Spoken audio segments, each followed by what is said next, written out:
Hello, this is a quick video tutorial to remind you how to do APA in-text citations.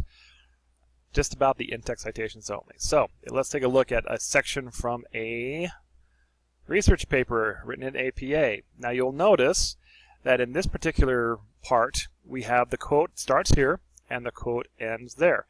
Everything in between the quotation marks is something that was copied word for word, or also known as verbatim, from a source. Now, where did that source come from? Well, that's how we know right here. It came from Hogarth, that's the author, and the year was 2005. Remember, APA loves the date. You need to have the date. And then this would be paragraph 2. That means that's where it was found in the article. If it was in a book and it was on page 17, it would be just number 17. You wouldn't write out number, it would just be 17. But P-A-R-A like that means paragraph. So notice also that there is no period here at the end of the sentence that is in quotation marks. What? I know, that looks so weird. It's bugging me. Where's that period? Oh, it's over here. Okay, that is proper because this part right here is actually part of this whole big quote. This period indicates it goes to something else.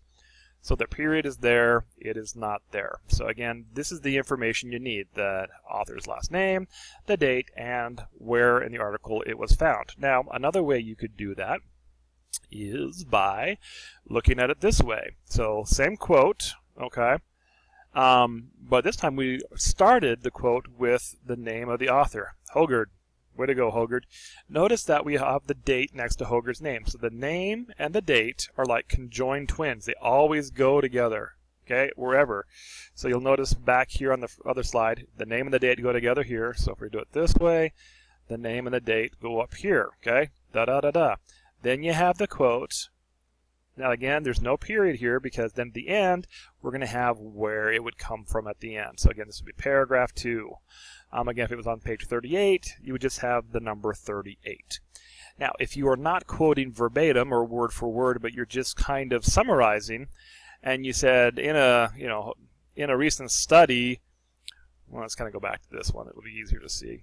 If we were to say in a recent study for the Dove campaign, it featured a bunch of women from their mid-20s to their mid-90s. And then, okay, so then let's see, end with that. Well, I know you have to have gotten that information from somewhere. It's pretty specific if you have if you're just summarizing it. So in that case, you wouldn't have the quotation marks there because you're not quoting it word for word. But if you're summarizing it, you still need to say where it came from. So if you just said, there was a Dove campaign for real beauty which featured women between their mid-20s and their mid-90s. Okay, then I would put there, that's what I put this information, if you're kind of just summarizing it. So that's how you do it. Make sure you include this, because if not, then it's basically plagiarizing. You need to make sure you say where you got your information from, and it's really not that hard once you get the hang of it. So go ahead. Oh, one other thing before I forget. Also notice in the quotes, none of these quotes is more than like 2 sentences. Okay? If you're quoting things that are 3, 4, 5, 6 gigantic sentences, boo! No, you're not really writing a paper. You're just copying and pasting what other people said. These are really the heart. This is really the heart of whatever the person was trying to say. Keep it to 2 sentences, maybe just 1 sentence. Okay? Also, do not start a paragraph with a quote. Do not end a paragraph with a quote. So you may have introductory information leading up to the quote, okay, which introduces kind of why that quote's important. And then after the quote, you would have some like summary or concluding statements which make that quote put into the whole context of the paper. So again, don't start a paragraph with a quote. Don't end a paragraph with a quote. You need to have introductory and follow-up information about it. All right. Yeah, go do it.